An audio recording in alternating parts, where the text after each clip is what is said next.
Je crois que l'homme de Dieu a essayé de mettre en place les grandes lignes du baptême. Je ne sais pas s'il faut que je reprenne là-dessus, mais au cas où il y a des questions, en tout cas, vous avez le droit de poser. Bon, il y a quelque chose pour écrire, apparemment non. Comme vous le savez, le but ici, c'est de vous donner d'abord de grandes lignes du baptême pour ceux qui aimeraient avoir ces baptêmes, mais il y a de bien-aimés qui connaissent déjà nos grandes lignes. Nous avons 4 lignes principales qui montrent que ton baptême est bon. Dès que tu échappes à une ligne seulement, tu dois reprendre tous les baptêmes. Pourquoi? Mais parce que le baptême sauve. Le baptême sauve. Je peux comprendre si tu étais à la croix comme le voleur. Si tu étais à la croix comme le voleur, ben c'est trop tard, tu n'as plus le temps de prendre le baptême. Mais si tu n'es pas à la croix, tu es comme qui ça, le Pierre et le Jacques, c'est-à-dire tu es à côté de la croix, vouloir ou pas, tu dois recevoir ces baptêmes. Pourquoi? Parce que le baptême fait partie de ce que nous appelons le principe doctrinal. Donc, vouloir ou pas, une personne qui s'est dit, je ne veux pas prendre le baptême, comme dans d'autres enseignements qui disent que le baptême, c'est juste de l'eau. Or, aujourd'hui, nous avons la parole de Dieu qui est déjà l'eau, mais tu n'as pas bien compris ce qu'on appelle le baptême. La première personne qui a, au fait, amené ce que nous appelons le baptême, c'est au fait Dieu lui-même. Quand Dieu est venu pour chercher Adam, il a dit, Adam, où es-tu? Mais la première question, Dieu vient d'où? Il vient du lieu très saint, il vient pour chercher l'homme. Or, là où s'est trouvé l'homme, je vais quand même le mettre, pour ceux qui nous connaissent, je fais ça. Tac, tac.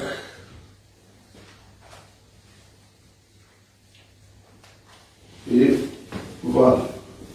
Lieu très saint, lieu saint et le parvis. Ça va?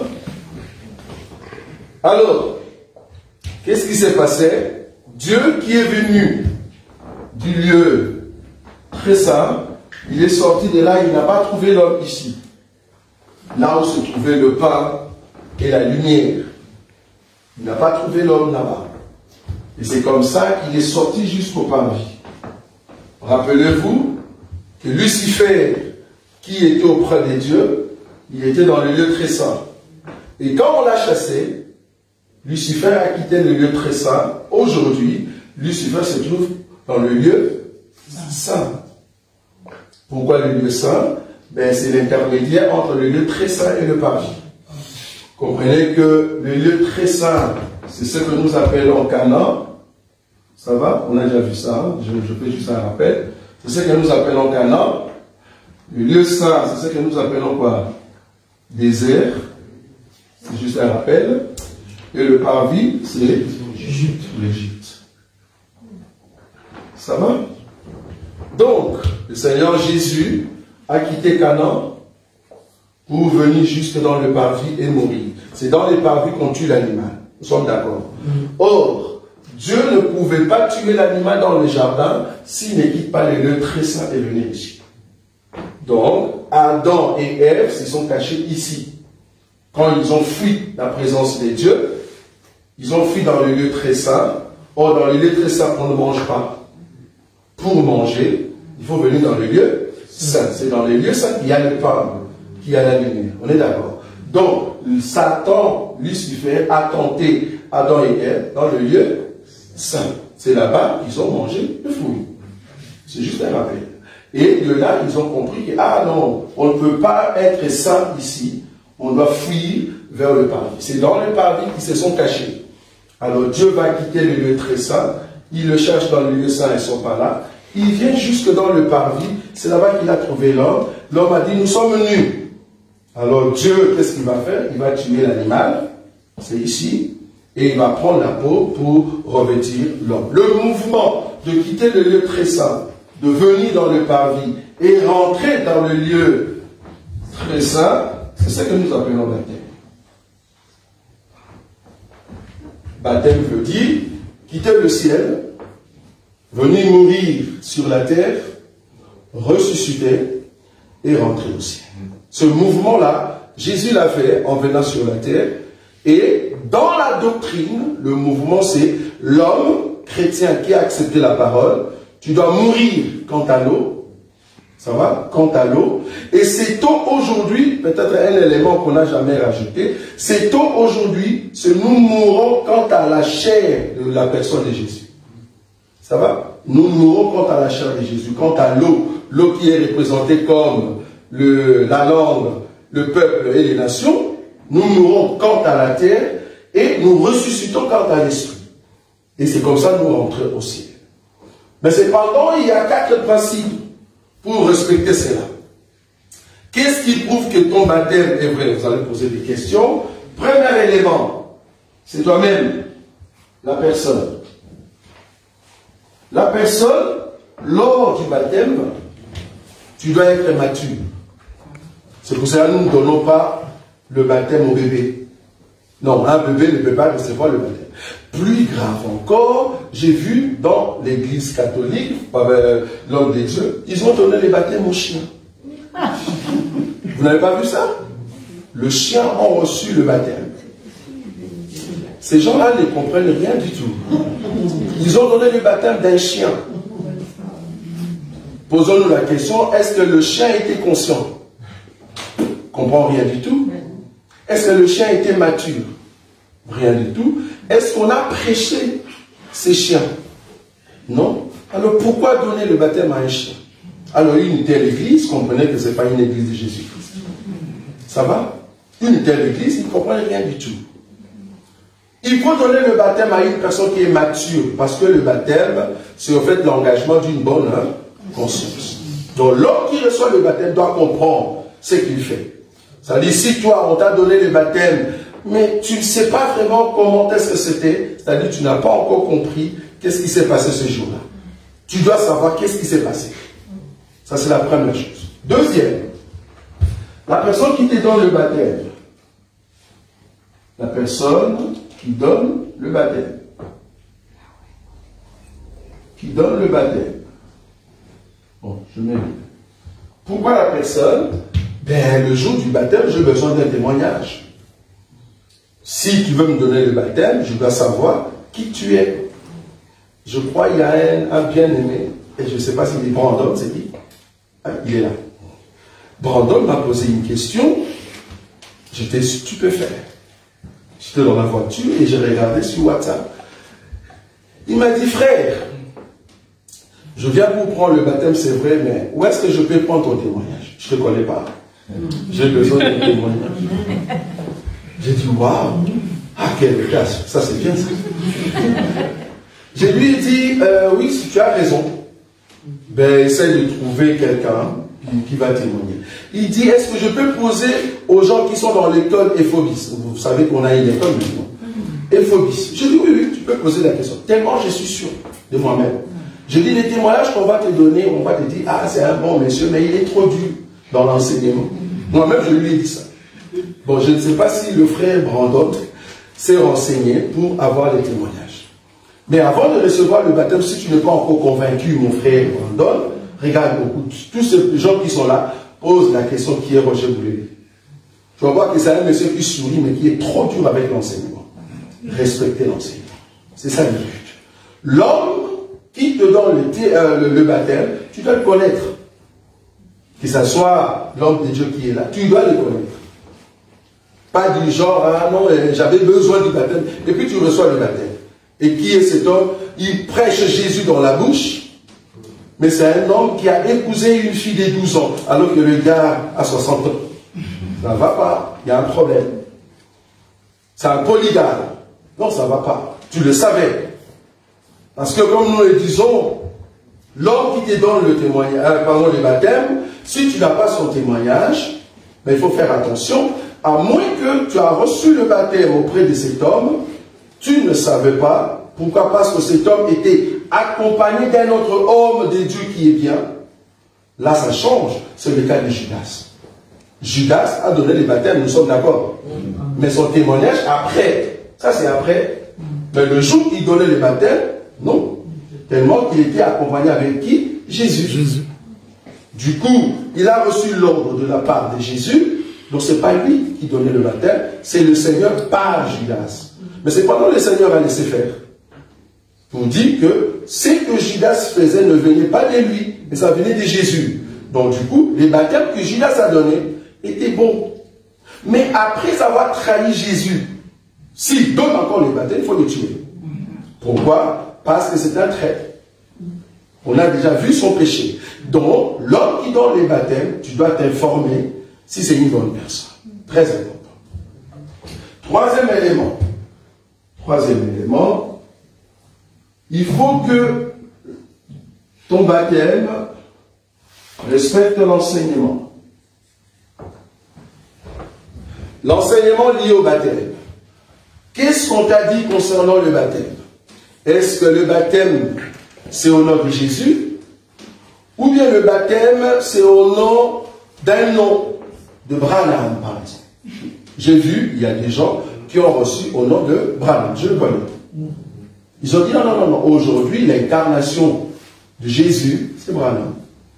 Donc celui qui ne comprend pas Dieu dans cette génération, ben tu es à côté.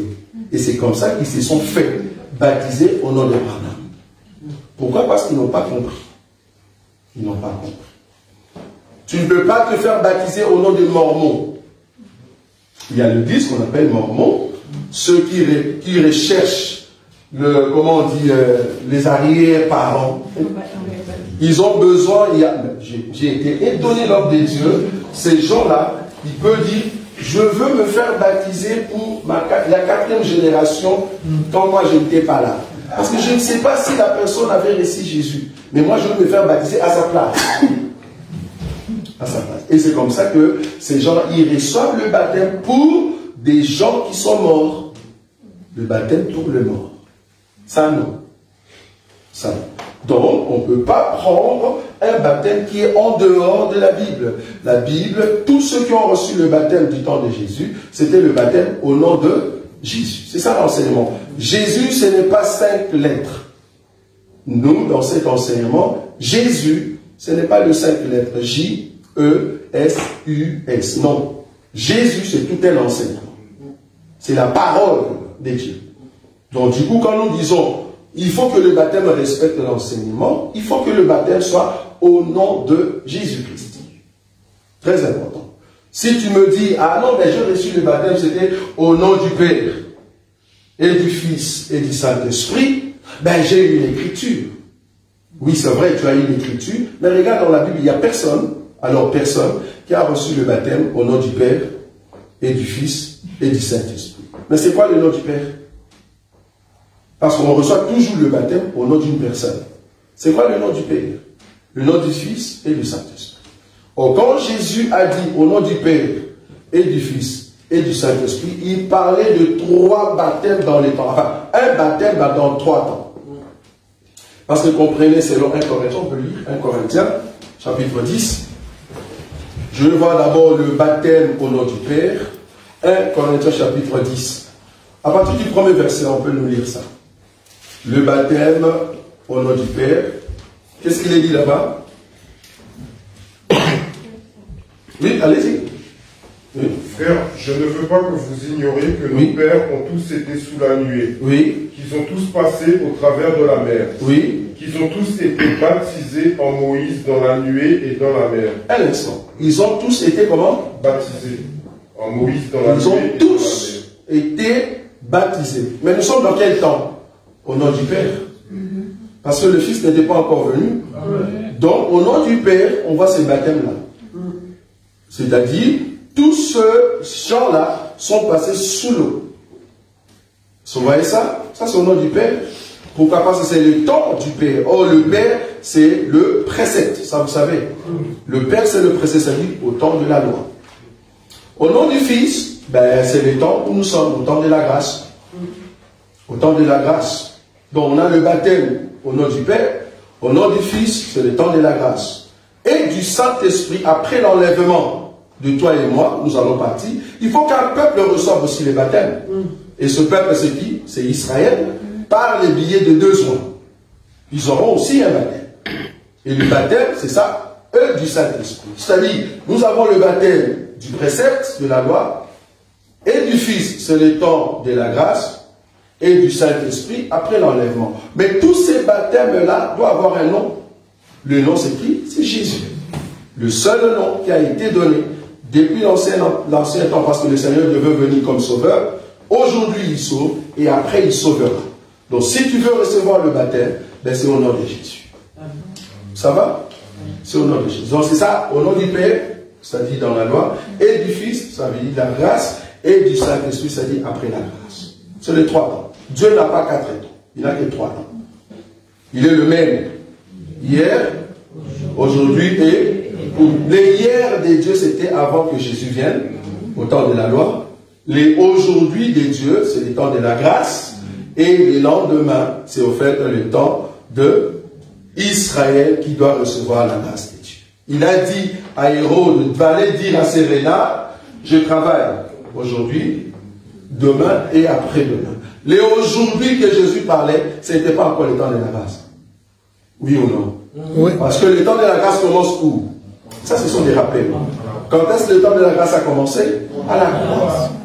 Quelqu'un m'a dit, la nouvelle alliance, je vais prendre une écriture, la nouvelle alliance, et puis il m'ouvre Matthieu.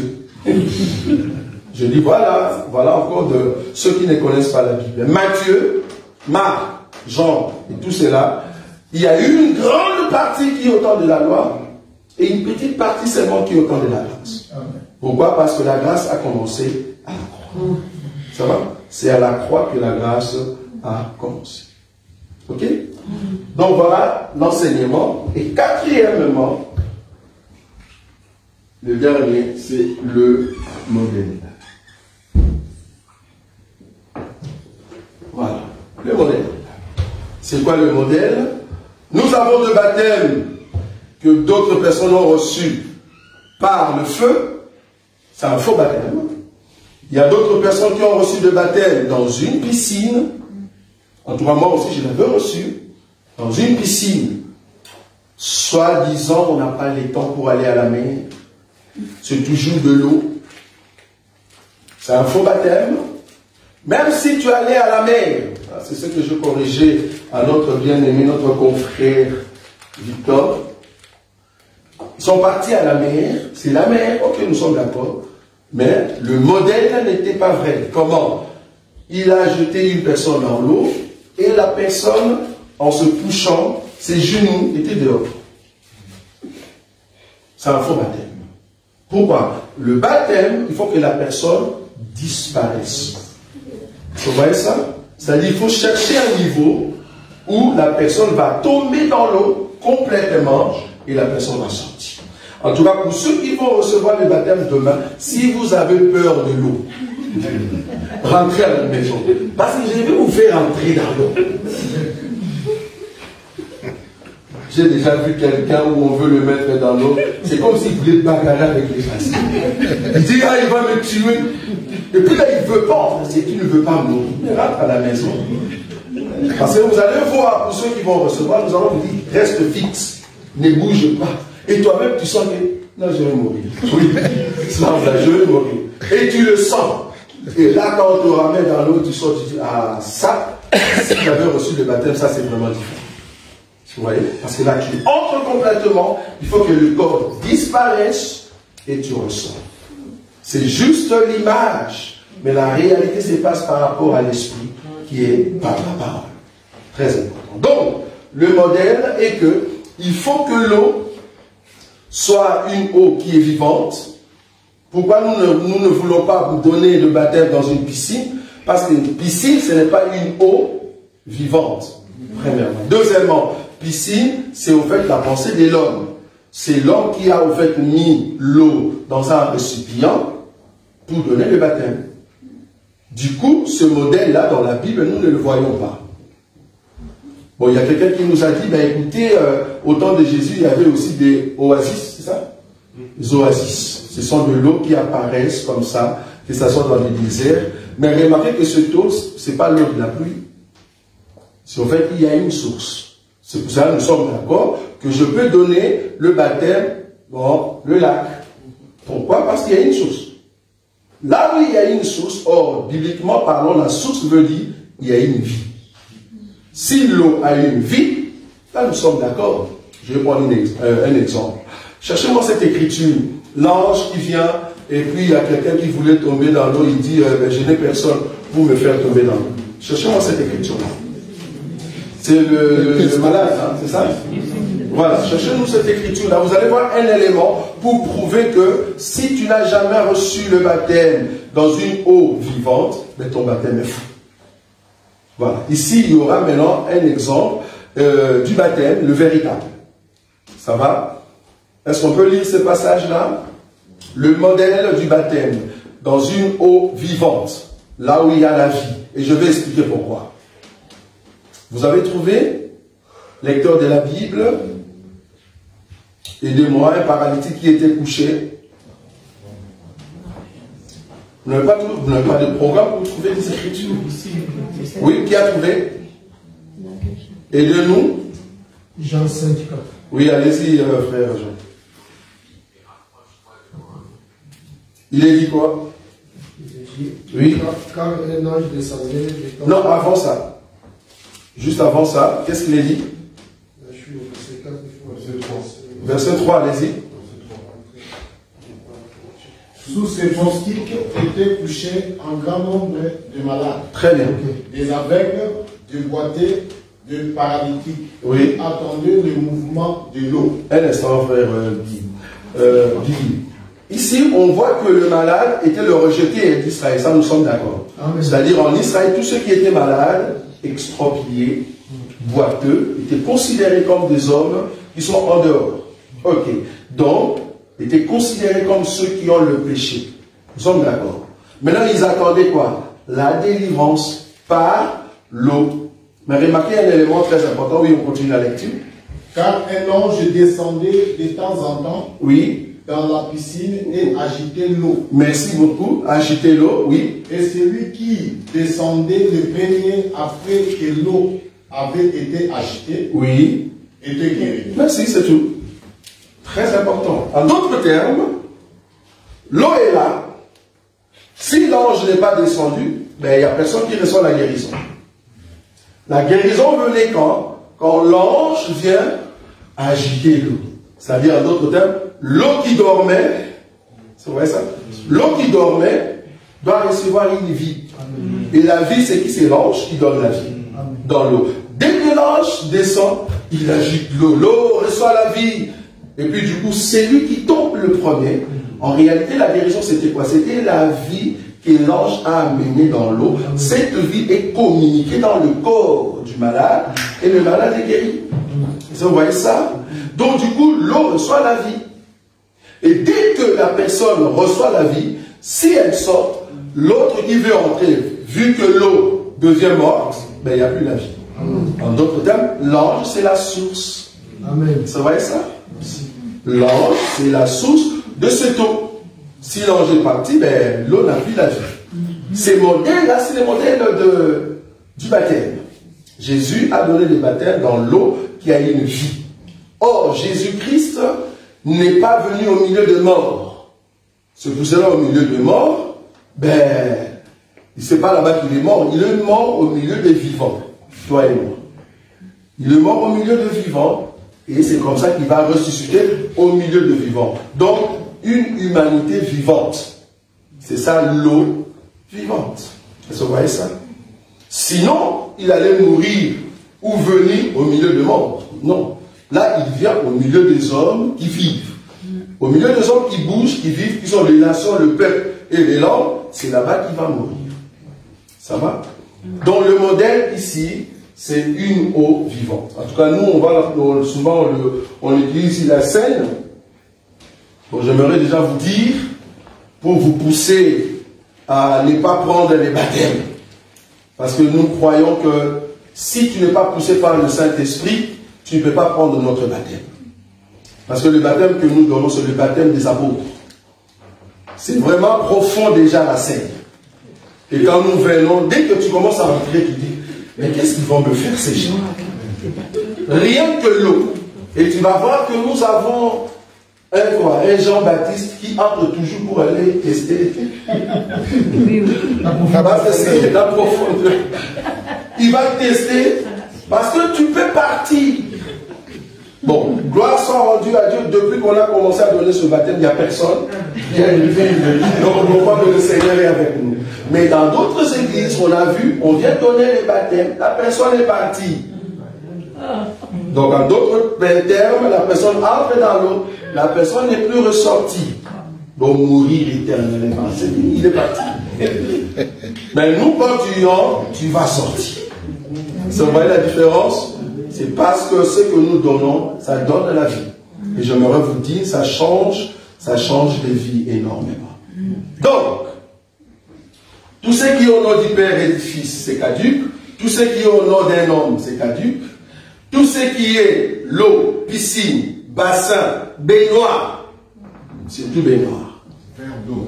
Verre d'eau, aspersion, ça c'est aspersion, c'est même pas le matin. Aspersion. On donne à un bébé l'aspersion, c'est-à-dire on le baptise avec un gobelet. Avec un gobelet, on jette tout ça. Il y a quelqu'un qui était plus courageux des hommes de Dieu que je n'ai jamais vu. Et je dis, il faut arrêter cet homme, c'est un criminel. Il te prend dans l'eau. Il dit, je vais te baptiser. Il dit, on va prier, hein. Ok, je vais le baptiser. Il te prend. Il te met dans l'eau. Au nom du Père. Tu sors. Et du Fils. Tu sors. Et du Saint-Esprit, tu sors. Et puis tout le monde dit, Amen. C'est un criminel qui te tue 3 fois. Il t'a tué 3 fois. C'est comme si tu es déjà cadavre et on continue à te tuer. Et il s'est dit, pasteur, on lui demande, où est-ce que tu as vu ça dans les Écritures? Donc c'est comme si Jésus est venu sur la terre, il va mourir 3 fois. C'est un criminel, un tel pasteur. Il faut lui dire, pasteur, ce que tu fais là, tu nous tues 3 fois. Nous sommes devenus déjà des cadavres. Pourquoi nous faire entrer dans l'eau 3 fois? Donc on comprend qu'ils n'ont pas l'enseignement. Donc si le modèle n'est pas respecté, ben tout ce que tu fais est à côté. Parce que la doctrine, comme nous disons, il faut le prendre comment? Cru. Là où on dit A, il ne faut pas dire B, c'est toujours A. Si la doctrine dit là-bas, il faut mettre le pied gauche, vouloir ou pas, il faut mettre le pied gauche. Il ne faut pas dire, non, le pied gauche là dans la révélation. Non, là tu commences à interpréter, puis tu restes dans la révélation. L'eau, en réalité, c'est la parole, oui, nous sommes d'accord. Et cette parole aujourd'hui est en nous, oui, nous sommes d'accord. Et qui d'entre nous ici entre dans la parole et il ressort? Je ne suis plus dans la parole, ça n'a pas de sens. Il faut entrer dans la mort et ressortir de la mort. Ça va? C'est très important. Donc, les 4 mouvements du baptême doivent être respectés. Toi-même, tu dois être conscient de ce qu'on a fait ce jour-là sur toi. Il ne faut pas nous dire, je ne sais pas si c'était au nom du Père ou du Fils, ou soit c'était au nom... Si tu ne sais pas, c'est parce que tu étais inconscient. Si tu doutes seulement de ce jour-là, c'était quoi? C'était au nom du Père et du Fils, ou c'était au nom... Je ne sais plus. Comme tu ne sais plus, réprends. Réprends, c'est parce que tu étais inconscient. C'est normal, tu étais inconscient. Parce que quelqu'un qu'on a donné les diamants, tu ne vas pas nous dire, j'ai oublié le jour qu'on m'a donné les diamants. Non, ce n'est pas normal. Parce qu'en réalité, tu sais le jour que tu es mort et ressuscité. Parce que si tu demandais à Paul, quel jour que tu es mort et ressuscité, il va te dire, le jour-là, il y a un monsieur Ananias qui est venu, je ne voyais pas. Et il a prié pour moi. Et mes yeux se sont ouverts. Et après cela, j'ai reçu le baptême au nom de Jésus. Il doit savoir, mais toi, comme tu ne le sais pas, c'est parce que tu étais inconscient. Ou soit tu n'avais pas compris l'enseignement. La personne qui te parle, le jour-là, le parole doit rester. Ça doit fredonner chaque jour dans ta vie. Il doit d'abord dire que le baptême que je te donne, c'est un baptême du modèle des apôtres. Se mourir quant à la chair et ressusciter quant à l'esprit. Et là, on t'appelle par toi. Non, on a des baptêmes terribles. Donc, le pasteur veut donner le baptême à une personne parce que le pasteur est censé représenter le Seigneur. Nous sommes d'accord? Le pasteur qui donne le baptême est censé représenter les dieux grands. C'est comme lors de la prophétie. Dieu descend dans une prophétie. Alléluia. Et puis Dieu appelle une seule, c'est pendant le nom de Charmante. Dieu, du ciel, créateur du ciel et de la terre. Il dit, sœur charmante, Dieu ne peut pas t'appeler sœur. Je ne sais pas si vous voyez là où je suis. Dieu qui descend et qui veut parler dans une prophétie. Et Dieu dit, sœur charmante, fais. Ah mais non, Dieu n'appelle pas une personne sœur. Non, Dieu va t'appeler par ton nom. C'est par ton nom, ton nom c'est pas sœur charmante. Donc ne nous dis pas que lors du baptême, et puis tu appelles la personne sœur telle reçoit les baptêmes. Ce n'est pas toi le pasteur qui donnait, c'est Dieu qui donne le baptême. Toi, le pasteur, tu es juste un instrument. Donc à ce moment-là, il faut citer le nom de la personne, parce que tu vas mourir maintenant. Et puis la personne meurt et ressuscite. Gloire à Dieu. Ça va? Très important les 4 éléments. Et si tu sais que tu te retrouves pas dans l'un des éléments ici, c'est que ton baptême est faux. Personnellement, moi, votre frère, j'ai pris 2 fois le baptême. Le premier baptême que j'ai reçu, c'était de l'église catholique. Le deuxième baptême, j'ai reçu, c'était des assemblées de Dieu. Et après, j'ai reçu dans les bons. Ce n'est pas un péché de reprendre un baptême. Au contraire, c'est biblique. Si tu sais que ton baptême est faux, tu peux reprendre. Tu ne pêches pas. C'est comme si tu te ressaisis et tu reprends le baptême. Au contraire, si tu t'entêtes, comme on a connu de bien-aimés qui ont dit « Non, non, moi je n'aurais pas recevoir le baptême, mon baptême était vrai. » Nous, on ne va pas te forcer pour prendre le baptême. Mais nous allons juste voir ton comportement. Parce que le baptême change. Le baptême change. Nous allons voir juste ton comportement si ton baptême était vrai. Quelqu'un qui a reçu un bon baptême, vouloir ou pas, sa vie change, bien aimé. Sa vie change. C'est comme Adam et Ève. Dieu, c'est vrai, est esprit. Par l'esprit, Dieu savait que Adam et Ève, ils ont mangé le fruit, nous sommes d'accord. Ça, il n'y a personne qui peut en vouloir. C'est là parce que Dieu est esprit et il est omniscient. Nous sommes d'accord. Mais quand Dieu est venu maintenant, il est descendu, il a dit, Adam, où es-tu? Et puis Adam, ah, mais je suis dans les arbres, je suis caché. Ben pourquoi tu te caches? Ah non, parce que je suis nu. Dieu ne savait pas? Je savais, non? Ah, tu es nu? Qui t'a dit que tu es nu? Regarde la suite. Dieu dit, est-ce que tu as mangé l'arbre dont je t'avais dit de ne pas manger? Pourquoi le terme est-ce que?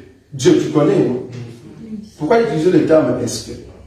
En fait, Dieu recherchait le comportement d'une personne qui est déjà tombée. Je ne peux pas, en fait, attraper dans le péché. Mais tes comportements, ta façon d'être, prouve que tu es tombé. C'est que Dieu recherchait dans cette quoi? D'abord, tu as fui. Oh, d'habitude, quand je viens, toi et moi, on parle. Premier comportement. Deuxième, tu te caches. Pourquoi? Tu te caches parce que tu te sens un peu souillé. Troisième élément, tu dis que tu es nu. Mais qui t'a dit ça? Ah, donc, le comportement en soi prouve que tu es dans le péché. C'est la même chose avec les baptêmes. Quand il y a là où il y a un bon baptême, il y a des conséquences qui prouvent que tu as changé. Parce que c'est un bon baptême que tu as pris avec ton cœur. Ça amène un changement. Ça amène un changement. Amen. Amen. C'est comme le sang de Jésus. C'est comme le sang de Jésus. Si tu as compris la révélation du sang de Jésus, ça change ta vie. Nous sommes d'accord. Mais le sang ici, comme nous disons, ce n'est pas le sang rouge. Ça, vous êtes d'accord avec moi? Parce que si c'était le sang rouge, tous les soldats qui ont frappé Jésus, il allait être sauvé. Ça, je vous dis. Parce que quand il frappait Jésus, il y avait le sang qui sortait. Et à la croix, avec le clou, il y avait du sang qui tombait.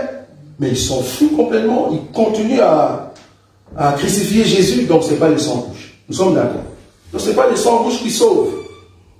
Cet homme de Marcus, que Pierre a coupé l'oreille. Bien que Jésus a fait un miracle, devant eux, tout le monde était là. Ils ont compris que Jésus a pris l'oreille, a touché, l'oreille est revenue. Devant tout, ils allaient dire, ah non, cet homme était fils de Dieu. Non, on te laisse. Et il a fait un miracle, et les Marcus, et tout le monde, bien qu'il a fait un miracle, on les prend, on l'amène. Pour dire que ce n'est pas le miracle qui amène une personne au ciel. Si vous venez au milieu de nous pour le miracle, je suis désolé, tu n'iras pas au ciel. Tu n'iras pas au ciel. Il a aidé cet homme à retrouver l'oreille, mais ils ont pris Jésus et ils l'ont amené. Rien que par le miracle, ils pouvaient dire, voilà, un signe qui prouve que cet homme est bon. Rien du tout, on l'a amené. Et on commence à le taper. Donc ce n'est pas le miracle qui amène une personne au ciel. C'est la parole que tu as écoutée et qui travaille. Or, cette parole passe par le baptême. Amen. Amen. Nous acclamons le Seigneur.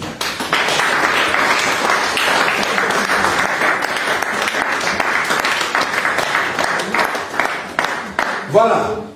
Je ne sais pas s'il y a des questions concernant le baptême ou concernant ton baptême que tu as déjà reçu et que tu voulais avoir des précisions parce que c'est une décision qui vient de ton cœur. Ne dis pas dans ton coin tout ce qu'il a dit là, moi je ne crois pas. Mais est-ce que tu as des arguments?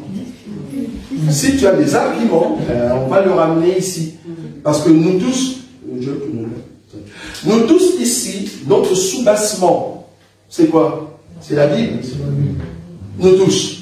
Notre soubassement, c'est la Bible. Donc on ne dit pas, je ne crois pas à tout ce que tu dis. Quand on te demande une écriture, bon, j'allais pas, mais je ne crois pas. Ah non, ça ne va pas. Non.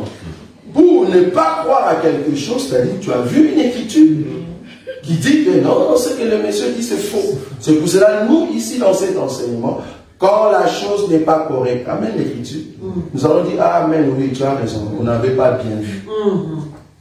On n'avait pas bien vu. Pourquoi je dis cela?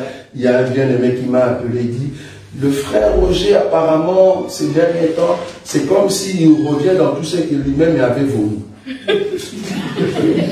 Je dis, ah bon, c'est grave ça. Ça, c'est quelle accusation? Je dis, qu'est-ce que j'avais vomi? Et que je commence encore à manger cela.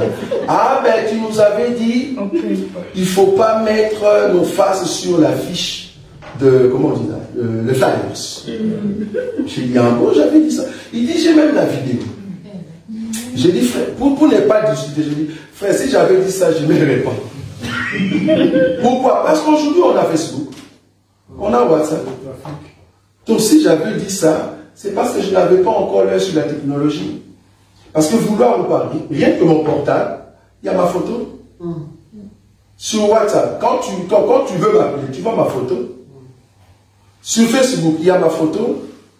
Donc mettre une photo sur de flyers, peut-être je n'avais pas, si je l'avais dit, c'est-à-dire je n'avais pas compris au fait qu'est-ce qu'on appelle mettre au fait la figure sur l'affiche. Ou soit, je voulais dire que ceux qui font le culte de personnalité. Peut-être c'est ça que j'avais condamné. Ça c'est une autre chose. C'est-à-dire, on sent dans l'affiche que c'est un culte de personnalité par rapport à tout ce que vous avez écrit. Mais en tout cas, je crois sincèrement que faire l'affiche, ce n'est pas un problème. Parce que même si je ne mettais pas la photo, il suffit de mettre mon nom. Qui ne sait pas que c'est Roger Boulevy? Est-ce qu'il ne faut pas mettre le nom? Voilà. Si je mettais le feu, rien que le feu, mais je mens. Parce que si tu viens ici, il n'y a pas le feu. Il n'y a rien du tout. Donc du coup, si je l'avais dit, en tout cas là, je me réponds. Je ne pense pas que c'était dans ces cadres-là, c'était dans les cadres de culte de personnalité. Nous sommes contre dans tout ce qu'on appelle culte de personnalité. J'ai dit, si j'avais vraiment dit ça, alors je me réponds. Et comme la personne c'est un pharisien, il est parti plus loin. J'ai dit, ah, c'est toi maintenant qui a un problème.